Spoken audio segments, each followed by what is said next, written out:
You know that feeling, right? As a designer, you pour everything into a project. The package design is gorgeous, it's clean, the kerning is perfect, the color palette is a work of art. But it just sits on the shelf. Well, today, we're going to unbox the science behind why that happens. We're going to use neuromarketing to finally understand what the consumer brain is really looking for. So yeah, this is the big question.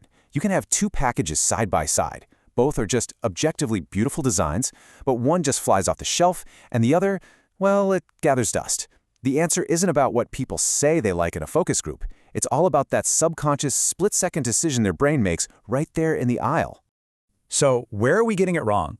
It turns out that the ways we've always gotten feedback, the surveys, the focus groups, all of it, they have this one massive shared blind spot. And this simple phrase, it just captures the whole problem perfectly. It's this classic human thing, right? Researchers see it all the time. There's this huge gap between what people say they'll do and what they actually do. We try to sound smart or rational about our choices, but really, most of the time, it's our gut that's making that final call. And here's exactly why that gap exists. See, all that traditional feedback, it's talking to our conscious, logical, analytical mind. But what neuroscience is showing us now is that most of our decisions, especially those super fast purchase decisions, they happen on an unconscious level. We've basically been asking the wrong part of the brain for feedback this whole time. So, how do we get around the conscious brain and actually talk to the real decision maker? Well, that's where neuromarketing comes in. Think of it as a new lens that finally lets us see into this designer's blind spot. Okay, so what is it? Simply put, neuromarketing uses some pretty amazing technology to measure a consumer's raw, unfiltered biological reaction to stuff, like your package design.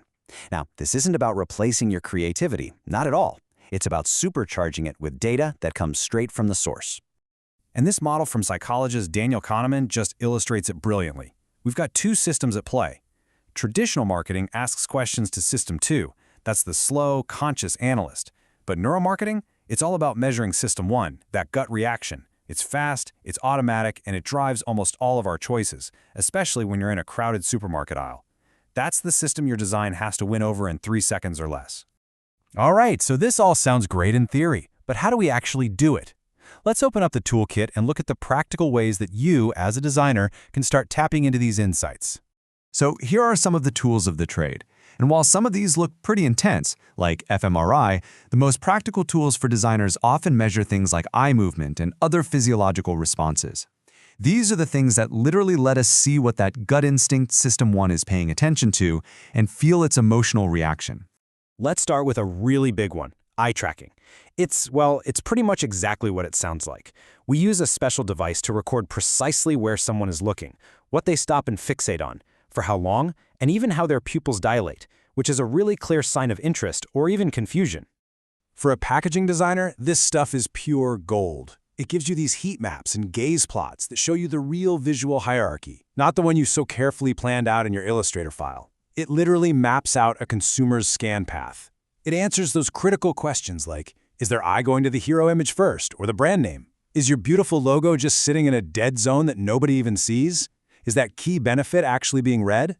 This is seriously actionable data. Think about it. This is the kind of make-or-break design question that eye tracking can answer for you, definitively. You don't have to guess if your layout is working anymore. You can actually know. Okay, but getting their attention is only half the battle. What about how the design makes them feel? For that, we use tools like facial coding, which measures tiny, involuntary muscle movements in the face, and galvanic skin response, or GSR, which measures tiny changes in sweat on the skin. It's a direct signal of emotional arousal. Put them together, and you get a picture of someone's unfiltered emotional state. So what does this actually mean for you as a designer? It tells you the subconscious feeling your work is creating. Does that specific Pantone you chose really create a feeling of joy, or is it just meh? Does your hero shot inspire trust, or does it cause a tiny flicker of confusion? These tools can actually map out that emotional journey moment by moment. Seriously, think about that. You might think your busy, dynamic design is super exciting, but GSR data could reveal it's actually causing cognitive stress, which makes the consumer just want to look away. These tools help you design for the right feeling, not just the right look. So when you put all of this together, when you combine the data on attention with the data on emotion, you get this incredibly powerful new way to design. You're not designing for a survey anymore. You're designing for a gut reaction. And hey, if you're thinking this is some futuristic fad, just take a look at this chart. The field has absolutely exploded. This isn't just theory anymore. Huge brands, we're talking Google, PepsiCo, Campbell's, they are already using these exact techniques to make sure their designs connect with people on that deep, unconscious level. And ultimately, this is the most important takeaway. Neuromarketing builds a bridge from just subjective opinion to data-validated creativity. It lets you go from saying, I think this layout works, to confidently saying, I know this design grabs attention and creates the right emotion. It gives you undeniable proof to back up your creative choices. Now, of course, whenever we talk about looking inside the brain, the conversation has to turn to ethics, and it should. So let's be really clear about where the red lines are. Okay, let's just tackle the biggest fear head-on.